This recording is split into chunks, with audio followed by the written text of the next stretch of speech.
secara objektif dan berimbang.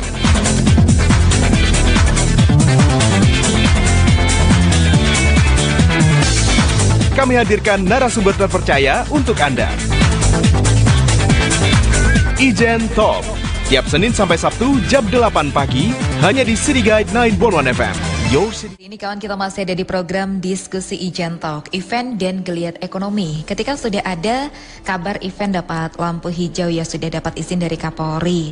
Menparekraf juga mengumumkan sudah ada izin gelaran event dilakukan kembali, baik event musik, budaya, atau juga olahraga. Tadi teman-teman dari IO sudah menyambut baik, sudah mulai melakukan persiapan, termasuk sudah dapat catatan-catatan CHSE yang dikeluarkan dari Menparekraf. Nah, saya sambung dulu ke Pak Ardan dari Wakil Ketua Komta Pelatihan Pengembangan UMKM Kadin Indonesia. Tadi sempat keputus Zoom-nya, Pak Ardan, pagi. Ya, sorry. Iya, bisa dengar pagi. suara kami dengan jelas, Pak Ardan ya? Jelas, Mbak. Gimana? Oke, Pak Ardan, tadi sudah dijelaskan teman-teman IO menyambut baik. Pemerintah Kota Malang juga tentunya menyambut baik dengan berbagai catatan teknis, dengan berbagai catatan aturan, khususnya soal penerapan protokol kesehatan. Tapi saya geser ke sisi ekonomi. Kalau Anda melihat sebenarnya selama 1 tahun inilah, sejak adanya pandemi, geliat event atau juga geliat ekonomi khususnya di bidang event ini seperti apa, Pak Ardan? Iya. Saya sendiri juga mantan pemilik agensi IO di Jakarta, jadi memahami sekali mengenai industri ini. Memang IO ini sebetulnya sebelum pandemi kan lagi rising sebagai industri yang menghibrid antara virtual sama offline ya, which is itu bagus banget. Cuman datang tiba-tiba COVID. Memang merubah segalanya. Saya ngelihat teman-teman di agensi ini sudah juga sangat kesulitan karena tiba-tiba kita tidak bisa berkumpul dan seterusnya. Mengenai berita dari Pemkot Malang bahwa akan diperbolehkan mengadakan event lagi, saya ada beberapa catatan sebetulnya. Mungkin kita lihat dari makronya dulu, Mbak Elsa ya. Jadi pertama, kalau untuk kita mau reviving ekonomi, itu yang paling penting adalah kepercayaan daripada baik itu investors, pelaku usaha, dan juga konsumen. Jadi we have to make sure everyone itu feel secure untuk bisa bermobilitas kemana-mana. Ingat waktu itu bulan April, Mei, Juni lalu 2020, kita semua dipaksa untuk lockdown misalnya di rumah, itu benar-benar ekonomi mampet. Nah, kita sekarang sudah agak lebih leluasa, mobilitas sudah berjalan dengan biasa. Nah, ini kita perlu pertahankan. Nah, begitu ada pelonggaran untuk melakukan event, saya sih dari sudut pandang industri kreatif, kita harus mendukung ya. Nah, cuman protokol kesehatan yang seperti apa yang akan diterapkan itu yang Pemkot atau pemerintah pusat dan juga pelaku usaha itu harus memastikan. Jadi the last thing we want to see adalah adanya peningkatan jumlah kasus COVID lagi. Nah, kebetulan kita di industri kesehatan sekarang, most of our nakes sudah divaksin, kita sudah selesai vaksin, saya sudah selesai vaksin. Ada penurunan jumlah COVID di beberapa kota. Nah, ini yang harus kita selalu dukung, ya. Jadi ini akan membuat terus ekonomi akan terus mendapatkan kepercayaan dari segala pihak. Nah, event adalah sebetulnya list yang paling terakhir sebetulnya, karena mengumpulkan dengan jumlah orang banyak. Nah, ini nih kita adalah PR kita berikutnya adalah menjaga jangan sampai maraknya izin pelonggaran ini justru adanya spiking lagi jumlah COVID. Nah, ini yang sebetulnya paling penting buat kita, karena isunya bisa bubar lagi nih kalau gitu. Jadi mungkin kalau saya sih ngelihat beberapa IO sudah melakukan kegiatan-kegiatannya. Saya tahu di Jakarta juga sudah ada melakukan banyak hal. Cuman jumlahnya ini harus kita tata, dan mungkin pemerintah harus menata dalam satu waktu ada berapa event yang diadakan secara bersamaan misalnya gitu. Intinya adalah kita semua sama-sama harus memastikan tidak ada lagi penambahan kasus COVID gitu, Mbak Elsa. Baik, saya kembali ke Pak Ardan dari sisi pengamat ekonomi. Kira-kira masyarakat siap nggak Pak ketika event sudah kembali digelar? Apakah mereka mau untuk datang sebagai pengunjung di event-event lagi? Iya, saya lihat sih sebetulnya masyarakat kayaknya ada klaster-klaster yang perlu kita perhatikan. Yang pertama masyarakat yang cukup sangat cenderung lebih educated, itu mereka sangat terus melakukan pakai masker, selalu mencuci tangan dan seterusnya. Mereka menjaga anaknya nggak usah ikut dibawa ke tempat umum. Itu tuh adalah masyarakat yang cukup tereducated ya. Nah itu mungkin kepada mereka mungkin kita tidak perlu khawatir. Tapi ada juga masyarakat yang masker aja di bawah gitu ya, atau nggak pakai sama sekali. Nah ini yang sangat-sangat mengkhawatirkan. Jadi kita pun perlu semua para industri harus mengidentifikasi situasinya seperti apa. Mungkin seperti Ibu tadi bilang, mungkin pameran dulu gitu, atau tarian pertunjukan yang cukup masyarakat educated ini mungkin masih bisa dilakukan. Tapi yang massive konser musik di lapangan gede kami dangdutan, waduh itu kayaknya perlu kita hindari dulu. Gitu. Kalau dangdutan itu kalau nggak joget kan nggak asik ya Pak ya. Makanya Bu. Kalau konser dangdut duduk di tempat nggak enak ya Bu Dia? Ya. Dangdutan virtual juga nggak enak. Pak joget sendiri kan. Iya Bu. Baik. Pak Ardan, kalau pertimbangan dari teman-teman usaha sudah mulai siap bertahap, pertimbangan apa saja yang mungkin bisa dilakukan lah untuk gelar event dalam waktu dekat ini? Saya rasa pemerintah dalam hal ini sangat berperan penting untuk menerapkan protokol standar yang seperti apa yang harus diterapkan di setiap event. Saya rasa itu yang paling penting, dan itu kita bisa sepakati bersama seperti kata Ibu Dia tadi, duduk bareng, maka kita bisa terapkan seperti apa. Mungkin dari sudut pandang kesehatan juga bisa diajak untuk melihat densitas atau kepadatan itu maksimal berapa, terus apa yang ada di sana dan seterusnya.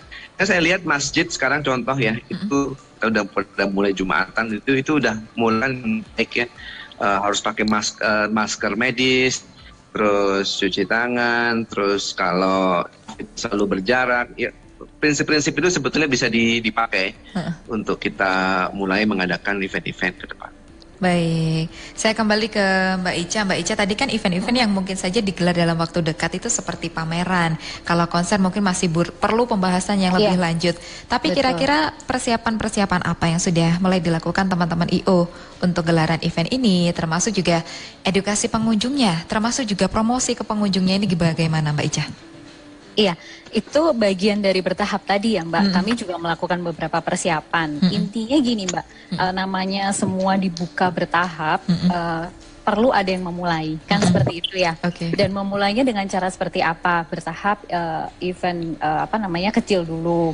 Kemudian kalaupun pameran kita juga hybrid. Kemarin juga ada yang melakukan pameran secara hybrid, secara virtual.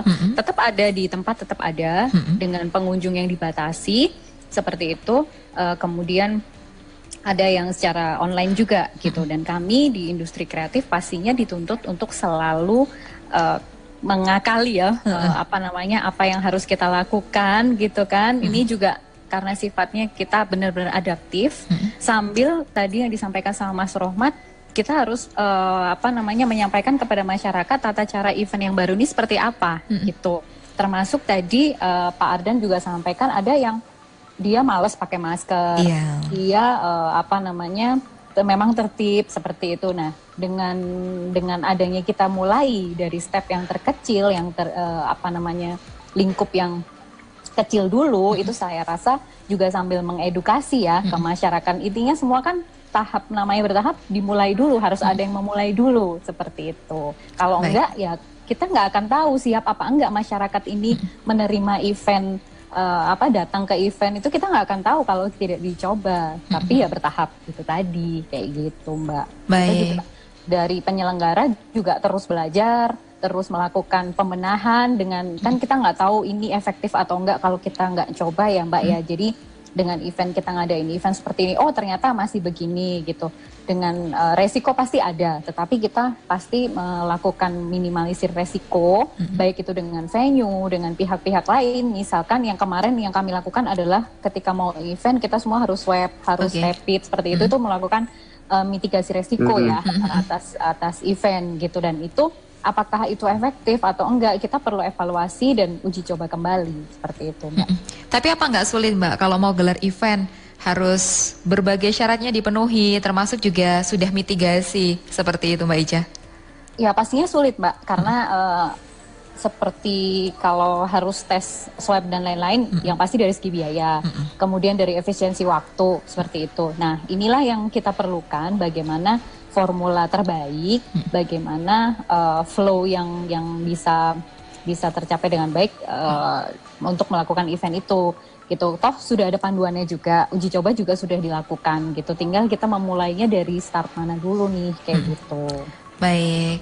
Nanti kita lanjutkan lagi, Mbak Ica, Pak Ardan, Bu Diah, dan juga Mas Rohmat. Sudah ada beberapa penanya, ada Pak Pinma, Pak Sohendro, Pak Anto juga tanya lagi. Tapi kita jawab setelah jeda. Tetap bersama kami kawan di City Guide 941 FM.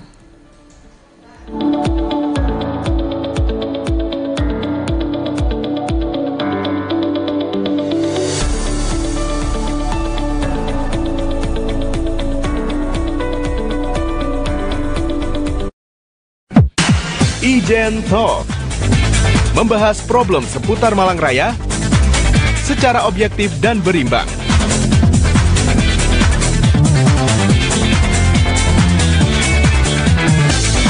Kami hadirkan narasumber terpercaya untuk Anda. Ijen Talk, tiap Senin sampai Sabtu jam 8 pagi, hanya di City Guide 941 FM. Your City Guide. Event offline, Mbak, apakah hanya terpaku untuk tempat yang outdoor saja atau tetap pakai indoor? Kalaupun kita harus di indoor, itu kita pikirkan benar-benar adalah flow-nya, Mbak.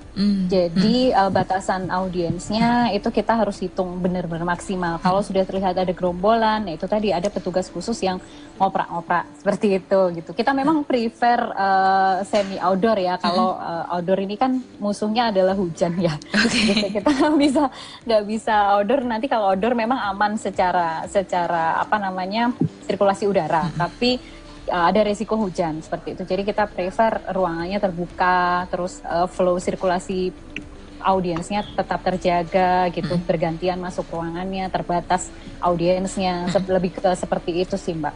Toh di Malang juga nggak banyak tempat, jadi kita manfaatkan aja yang ada. Kita kerjasama dengan venue, bicarakan dengan pihak hotel atau pemilik tempat ya. Selama ini itu yang kami lakukan sih.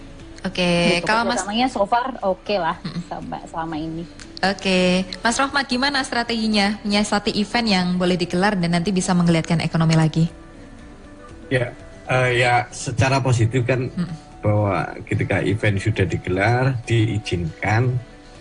Cuman kalau saya dan insya Allah akan diiyakan oleh para pelaku event yang lain bahwa kami juga tidak ingin terjun bebas untuk dalam situasi bahwa akhirnya itu berdampak kepada kami secara kesehatan. Jadi itu hal yang ibaratnya gini, kami terutama saya di Insight gitu, saya juga meyakinkan kepada tim yang sekarang event jalan bahwa jangan sampai mereka teman-teman yang melakukan kegiatan bunuh diri dengan tidak memperhatikan protokol kesehatan buat dirinya masing-masing. Itu yang paling mendasar. Jadi PR yang utama sebenarnya kalau event di jalan itu apakah masalah selesai? Belum. Masalah yang mendasar adalah bahwa kami pelaksana itu tidak hanya Insight yang hanya 10 orang jalan, bukan. Saya masih ada vendor, ada yang seperti yang diceritakan Mbak Ica tadi yang memang saya juga mengutip dari Pak Ardan bahwa buat mereka para vendor tenaga kasar, mereka terkadang juga mempunyai kesadaran tipis terhadap protokol kesehatan. Iya, mereka sadar pakai masker karena dia harus bawa rigging, maskernya dibuka, batuk, tapi ya kayak gitu juga secara teknikal banyak banget. Jadi yang paling utama adalah yang mendasar setelah ini izin dibuka, strateginya apa? Kita akan berkoordinasi nanti mungkin dengan Bu Diah. Bu Diah mohon izin nanti saya japri Bu Diah untuk komunikasi dengan para pemangku kepentingan yang lain supaya bahwa semangat ini kita jalankan tidak hanya kami dari pelaku, tapi semua bisa bergerak bareng-bareng tanpa mengurangi kualitas untuk kualitas menjaga kesehatan kami. Bahwa kami adalah pekerja publik yang setiap hari bisa ketemu 100, 230 orang dan seterusnya. Jadi resiko juga, kami punya resiko yang besar sekali. Kalau kami tidak sadar diri, mungkin dari, kan EU-nya juga banyak. Di Malang, kita ada anggota Rumah Event Malang itu ada sekitar 20 event, yang memang itu juga harus dipahami oleh teman-teman pelaku kegiatan sendiri bahwa jangan sampai kita terjun bebas dengan izin dibuka, kegiatan diizinkan, tapi kita tidak mawas diri bahwa sebenarnya kita masuk ke dalam suatu lingkungan yang memang harus kita antisipasi. Hal-hal yang teknis itu yang paling mendasar. Kalau kami bisa menjaga diri kami sendiri, baru kami akan mampu dan mau menjaga untuk orang lain. Kan yang utama di situ, Mbak. Jadi mengenai CHSE tadi, kami akan mencoba belajar menerapkan secara pelan-pelan. Itu untuk setiap kegiatan-kegiatan. Nah, ketika kami sudah terbiasa, event bisa kami handle, nanti kita bisa meyakinkan pasar, kita bisa meyakinkan audien, kita bisa meyakinkan ke publik bahwa event kita bisa mengerjakan dengan tata cara yang sudah kita persiapkan. Gitu. Yang jelas, kami tidak mau bunuh diri juga dengan izin dibuka, kita semaunya sendiri. Itu juga bukan satu pilihan gitu. Buat kami. Gitu. Saya geser ke Pak Ardan. Pak Ardan terakhir, karena kita juga terbatas oleh waktu. Apa yang bisa disampaikan dari topik kita hari ini, event dan geliat ekonomi, Pak Ardan? Ya, dua hal mungkin, Mbak. Jadi pertama, saya sampaikan dalam waktu jangka pendek, saya rasa kita industri kreatif sudah bisa mencontoh ke industri transportasi. Contohnya seperti penerbangan, mereka sudah menerapkan sangat ketat antigen, harus antigen 2 hari hanya berlaku, terus pakai masker dan seterusnya. Saya kira itu bisa dijadikan contoh untuk kita akhirnya bisa menerapkan kegiatan-kegiatan ke depan.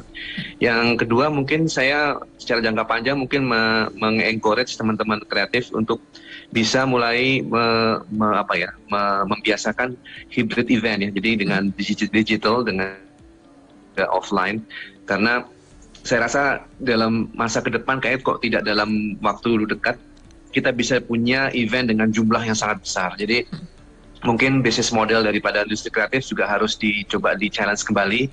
Apakah campuran daripada offline dan online itu seperti apa? Mungkin itu, Mbak Elsa. Baik.